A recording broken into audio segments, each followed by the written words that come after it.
I am a former newspaper journalist. I am the son of a newspaper journalist. I am in constant consciousness of how few people who have worked for British newspapers and who have ink in their blood have been open and honest about how awful their influence upon the body politic in this country has become.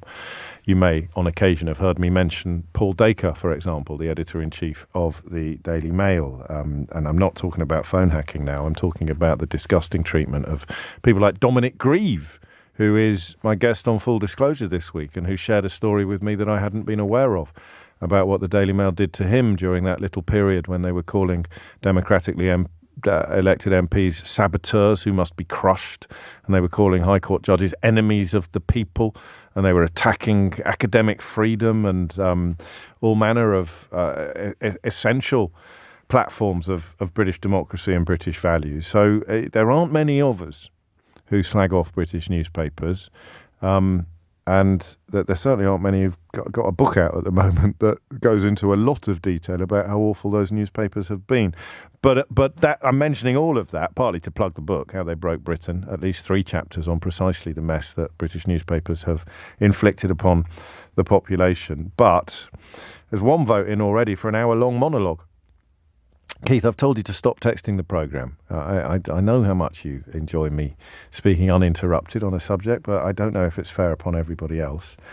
I also know that when phone hacking first became a phrase with which the British public was becoming familiar, you didn't really like talking about it. I mean, I should probably caveat that with the fact that the audience for this programme was about a fifth of the size of what it is now, but I don't think that's the point. There are lots of things that you can tell whether people are going to be talking about it or not. I'm also getting messages, my phone is pinging, from people either involved in or adjacent to a variety of the cases that are currently being talked about. 6 minutes after 12 is the time. But I think today is different, and I think it's about Prince Harry in the first instance rather than newspapers. And I think that if you are honest with yourself, you will now begin to understand why Prince Harry has come under such vitriolic and sustained attack from the most influential media outlets in this country. I think that many people who are decent members of the public, as opposed to this profession, must be realizing that they have been sold an almighty and hideous pup. Because that thing Evan Harris said there about newspapers writing articles about Prince Harry, people raging endlessly about Prince Harry and his wife without revealing that they were involved in or implicated in cases, court cases, allegations of criminal misdeeds that Prince Harry was bringing to court. Do you imagine if I weighed in on someone on this programme without mentioning to you that they were currently engaged in legal action that could see me in very, very serious trouble? Imagine all the times you've heard me be critical of, I don't know, Nadine Dorries, say, for being such an awful, awful politician and profoundly unpleasant human being. Imagine if I'd done all of that to you and then you found out that actually she was suing me for something that I had actually done. And I'd never mentioned it to you once. Or you know, I'd been a fully paid up member of an empire that was being sued by Prince Harry, either as a former executive or editor on the Daily Mirror or the News of the World or the Sun or whatever it had been. And I had been attacking this person without telling you that everybody in my contacts book, all of my former colleagues and friends, were absolutely terrified of where these cases might lead. So that today is a really, really important observation to make, I think. 8 minutes after 12 is the time. I don't know if I can do a phone in on the question of whether or not you would like to say sorry to Prince Harry. I'm quite tempted because the vitriol about social media, just following where legacy media has led, the vitriol has been extraordinary. And they were stealing his private information from his phone.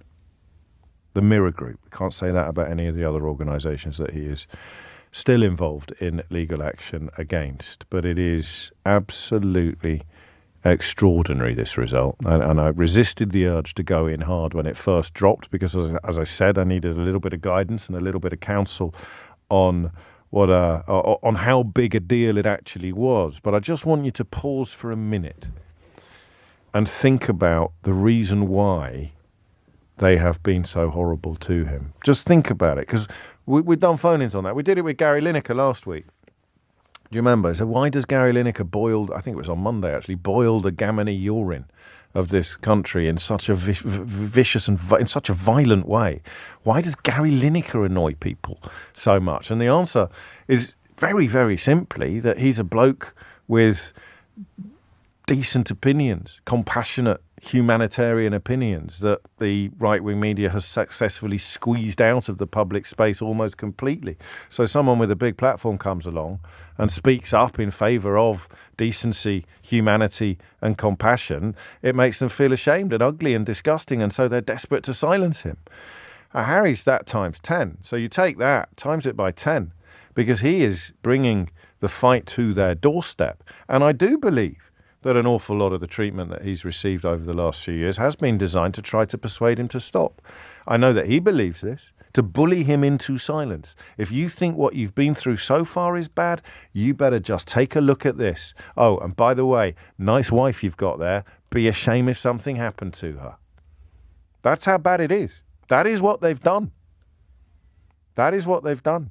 They have sought to dissuade him from pursuing these legal actions by showing him that things can get even worse than they were when, in the case of Mirror Group newspapers and allegedly other organisations, they were hacking his phone on a regular basis, stealing his private information.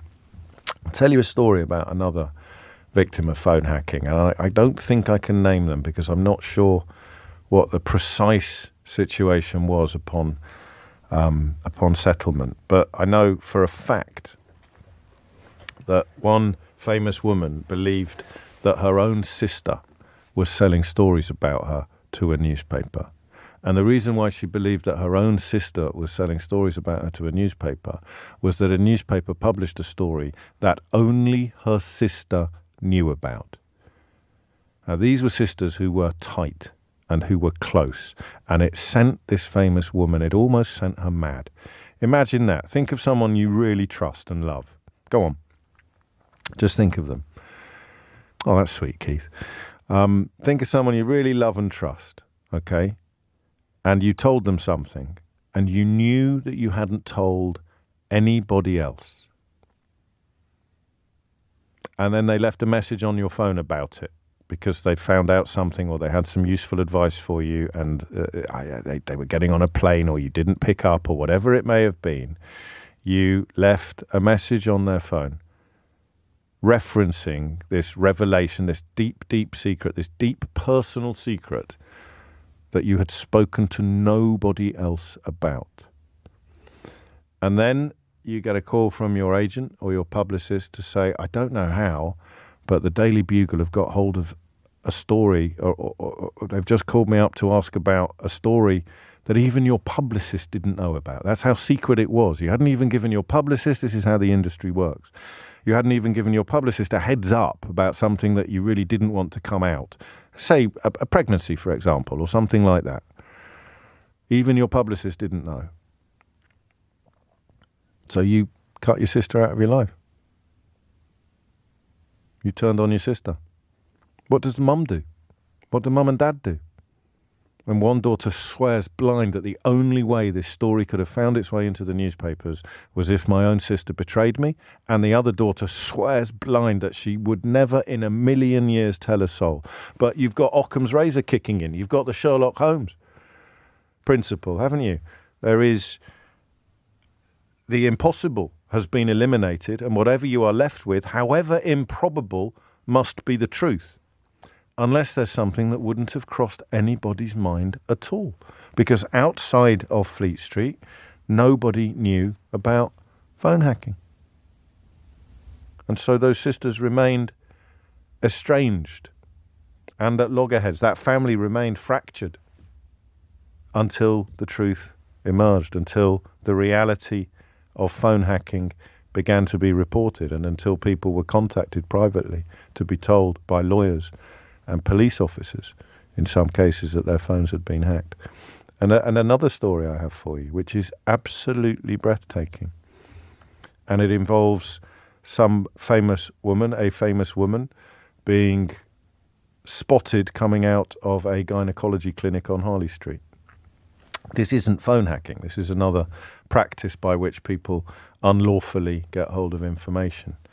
And that meant that to the person who was following this famous person around, that meant that there was obviously a story with a gynecological dimension. And an hour or three after that famous woman had left that clinic, somebody claiming to be her rang the clinic and asked for details of the test. A complete flyer.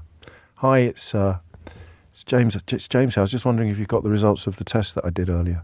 Except it's not James. It's someone completely different, and they get the results of the test, and it was a pregnancy test for a pregnancy that famous person wanted to terminate, and they obviously didn't want any. Prince Harry's victory against the British tabloids has once again peeled back the rotten curtain of hypocrisy and corruption hiding behind those glossy newspaper front pages. You know, the ones that pretend to be guardians of truth, while secretly being experts at phone hacking, privacy invasion, and character assassination.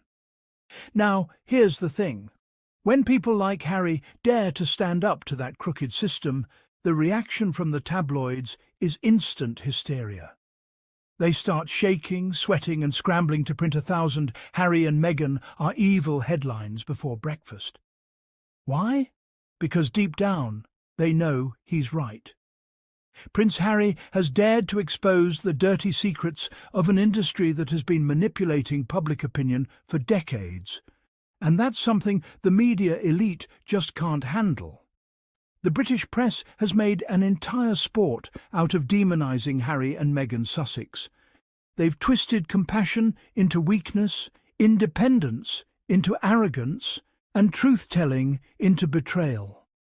Yet when Harry decided to take them to court for hacking his phone and stealing his private messages, suddenly they played the victim.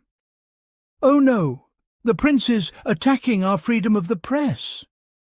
No, darling, he's attacking your freedom to lie, cheat, and profit from other people's pain. Let's talk about how deep this goes. Journalists with ink in their veins, real reporters, are now admitting how toxic this system has become. One even said that during the phone hacking scandals, editors were calling democratically elected MPs traitors, judges enemies of the people, and anyone who spoke up unpatriotic. It's the same playbook they've used against Harry and Meghan. Turn public opinion against good people so the media can stay in control of the narrative. And here's the wild part. These same journalists have spent years attacking Harry, while conveniently forgetting to mention that they were part of or connected to the very organisations he was suing. Imagine the conflict of interest. It's like a thief writing the police report about his own crime. Of course he's going to make himself look innocent. When you really think about it, the way Harry's been treated is beyond personal. They've gone after his wife, his kids, and his mother's memory. All to silence him, to make him give up this fight. "Nice family you've got there, Harry," they seem to be saying. "Be a shame if something happened to them." That's how low it's gotten. And yet he's still standing, still fighting, still refusing to be bullied into silence. And that's what scares them the most. Harry represents the one thing the British tabloid machine can't buy, can't manipulate, and can't destroy: accountability. The funny thing? The tabloids always try to act shocked when people finally start questioning their credibility. Why are people losing faith in the press? They ask. Maybe because people are tired of being lied to. Tired of watching a hard-working couple like Harry and Meghan Sussex be dragged through the mud just because they won't play palace politics or kiss up to royal reporters. Let's not forget, these are the same papers that destroyed families, ruined reputations, and printed lies just to sell copies. Imagine how many friendships, marriages, and sibling relationships were torn apart because some tabloid needed a juicy scoop. One woman even believed her own sister betrayed her, only to find out years later that the press had hacked her phone to steal that private information. It's disgusting, it's invasive, and it's exactly what Prince Harry has been fighting against. So when the tabloids scream that Harry is obsessed with the media, let's be clear, he's not obsessed. He's determined. Determined to protect his family, his privacy, and his mother's legacy. Determined to stop this cruel cycle of press abuse that has gone unchecked for far too long. At the end of the day, the British tabloids didn't just underestimate Prince Harry, they underestimated the power of truth. They thought they could bully him into silence, but instead he's building a global platform to expose their lies one headline at a time. And honestly, the more they rage, the more obvious their guilt becomes. Because when you shine light on darkness, the only ones who scream are the ones who've been hiding in the shadows all along. So what do you think? Is the British press finally getting what it deserves, or are we just scratching the surface of this corruption? Let's talk about it in the comments below. If you stand with Prince Harry and Meghan Sussex, hit that subscribe button, drop a like and share this video so more people can see through the lies. This is Sussex's Squad, where we defend truth, fairness and love, and we're just getting started.